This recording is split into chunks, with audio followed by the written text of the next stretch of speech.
Hi there, guys, and welcome back to another race review. Today we're here for round number 6 at the Miami Grand Prix.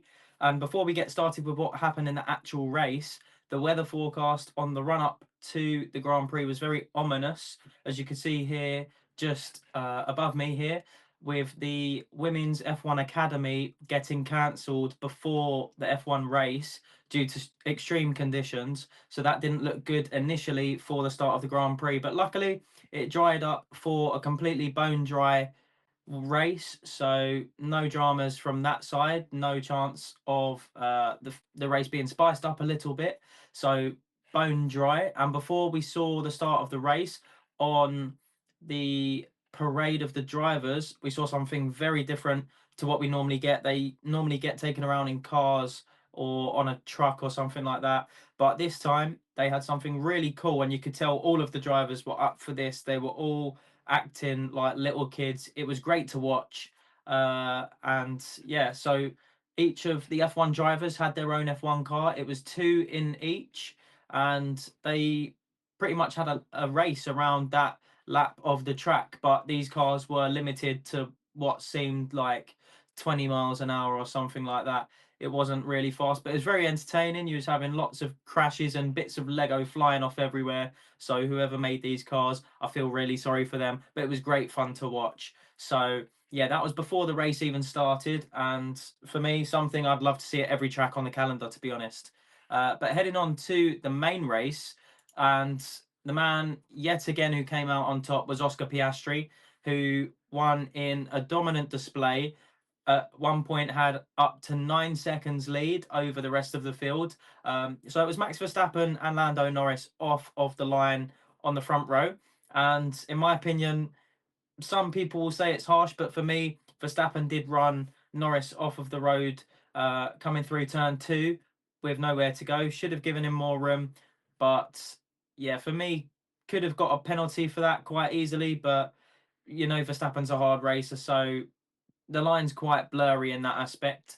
But yeah, due to that, Norris dropped from second to sixth in an instant, and Piastri made his way to third because of that. Antonelli up to second, but then Piastri quickly dispatched of him, and didn't really take too long to get past Max. To be honest, he was straight past, and from that moment onwards, never really looked like losing the lead. So yeah, once he got past Verstappen, looked like quite a straightforward win for him.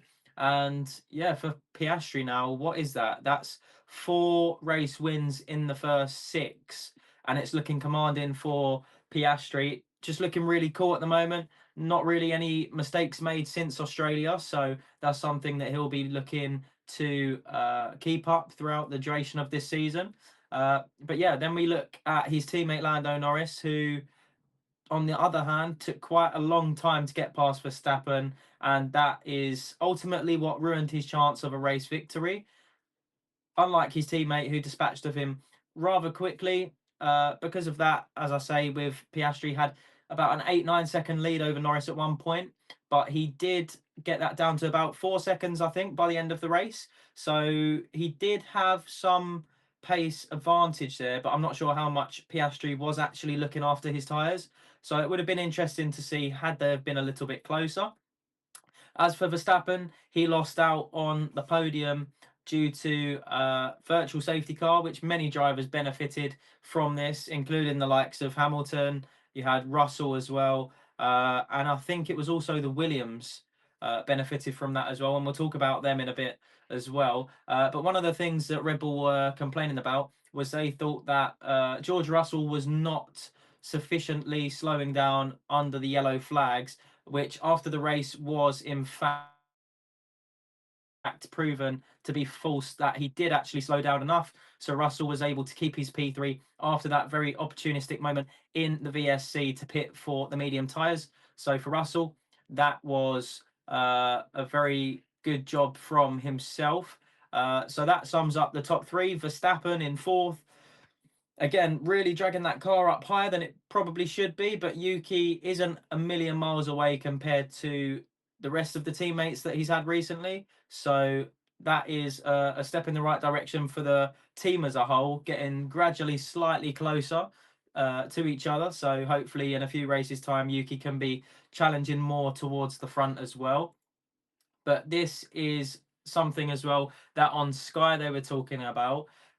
Should Max have been penalised for the first lap shove on Norris?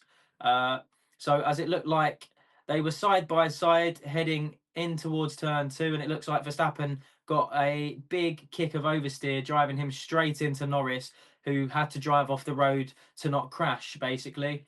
And yeah, for me, that would have been a penalty and would have dropped Verstappen potentially back towards the clutches of P5, P6, but I think he would have had P4 covered anyway, to be honest.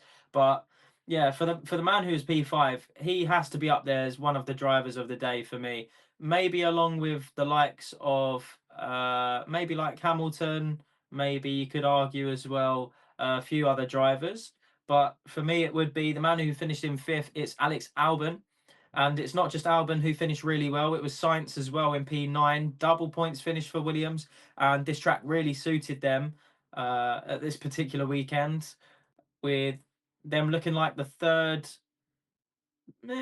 maybe fourth quickest team.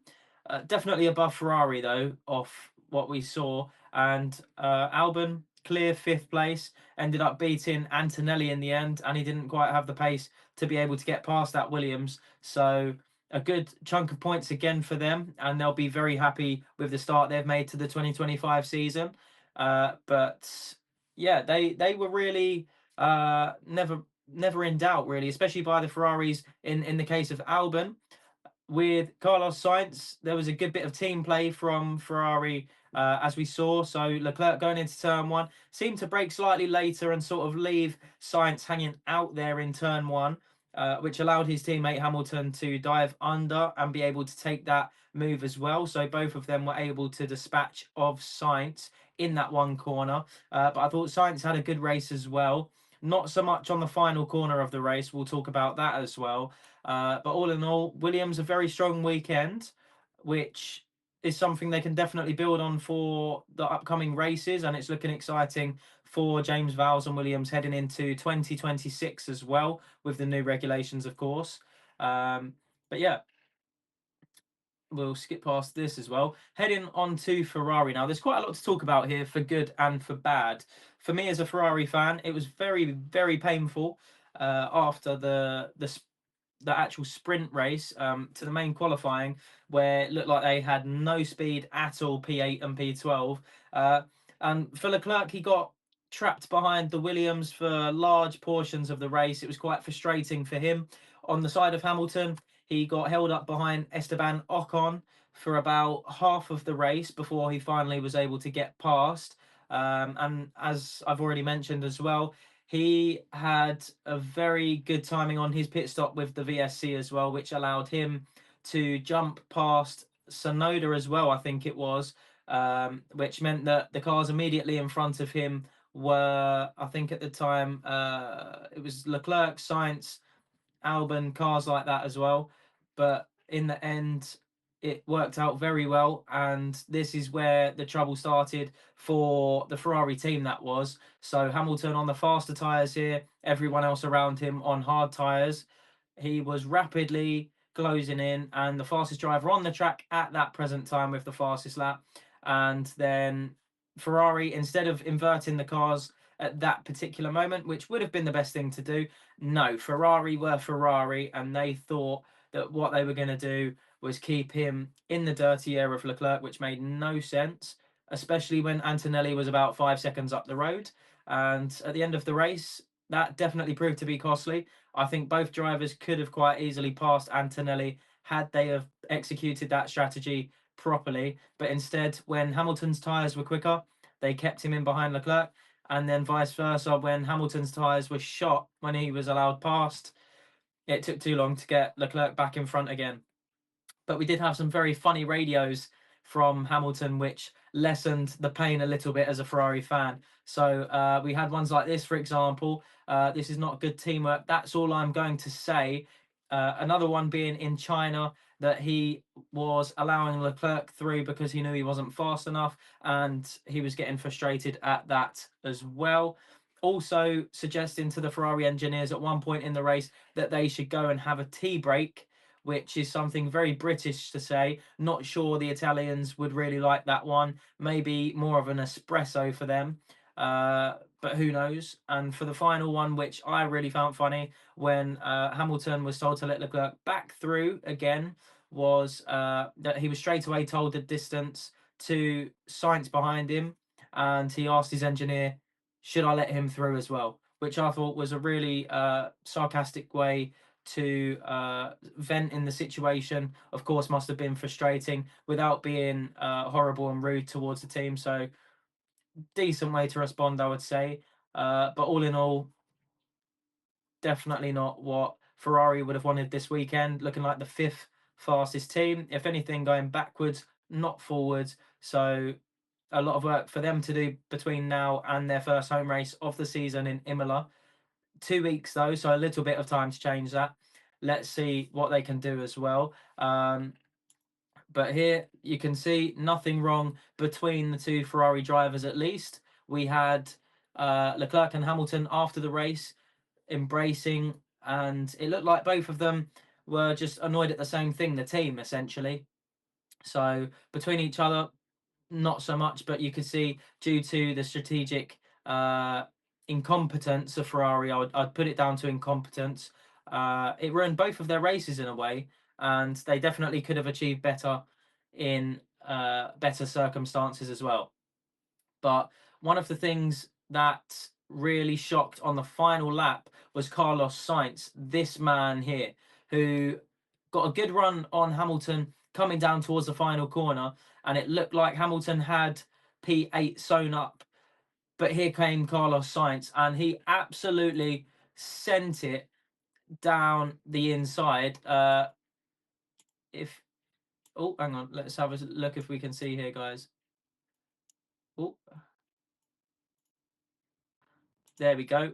Oh, you can't really see it there, guys, but he really just dive bombed pretty much into the side of Hamilton, ran him wide, and he was able to hold on. But there was no penalty for Sainz in that, so he kept P9 in the end.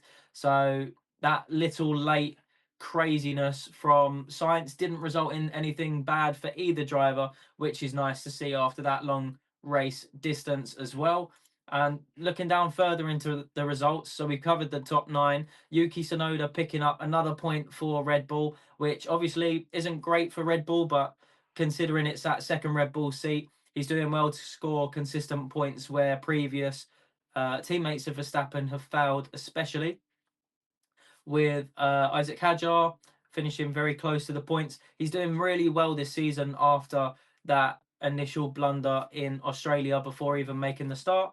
Since then, and since the talk from Anthony Hamilton, looks like a changed man. So definitely doing well. Hadjar, of course, outperforming Lawson since he's come back to the Racing Bulls team as well. So that's definitely not good for Lawson. And again, don't really know what's happening with Lawson. He seems to be a bit of a crash magnet. Ended up crashing into Alonso in the sprint. So yeah, really not good. And then Lawson as well, turn 1 in the Grand Prix, coming into contact again. I can't remember who that was with. It might have been either, I think it was an Alpine or a Sauber, but really not good for Lawson as well. We also have some other people who retired from the race, of course.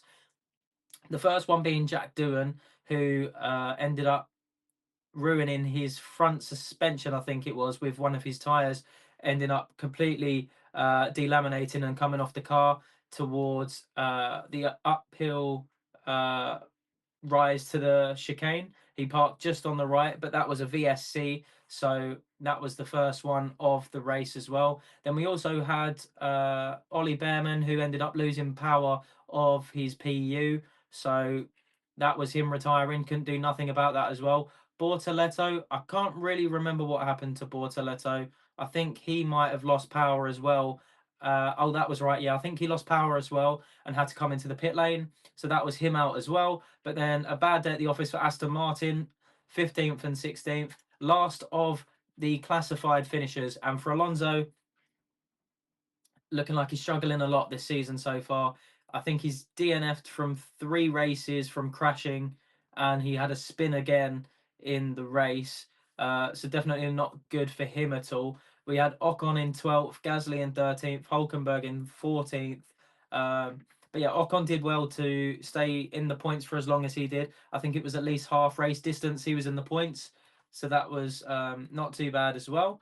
And yeah, they're the classified finishers. But looking into what that does for the championship standings as we leave Miami towards the short break. So we've got Piastri starting to take a commanding lead, 16 points over his teammate Lando Norris at the top, and another 16 points further back now to Verstappen. So from Piastri to the next non-McLaren, it's 32 points already. So it's looking like it's going to be between the two McLarens, but definitely leaning in the hands of Piastri at the moment. Then we've got Russell, a further 6 back on 93. Then a massive gap back to Leclerc on 53, with Antonelli and Hamilton close behind as well.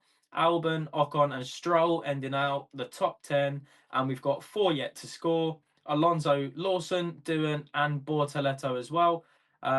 Yeah, so looking here as well at the constructors, we've got McLaren obviously dominating, Mercedes keeping that consistent flow of points coming in second, Red Bull third, Ferrari slowly gaining on Red Bull, but yeah, neither team doing particularly great at the moment, with Williams having their best start that I can remember for a pretty long while, to be honest, on 37 points, with Haas, Aston Martin, Racing Bulls, Alpine, and Sauber. So all teams, of course, having scored points already.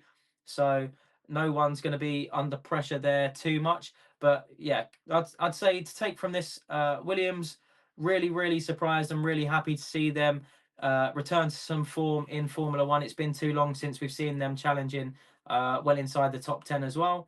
But yeah, we'll have to wait and see in Imola if things change between the top runners or those at the back. Will Ferrari be able to mount a comeback? Will Lando Norris be able to mount a fight towards his teammate who's leading the championship, Oscar Piastri?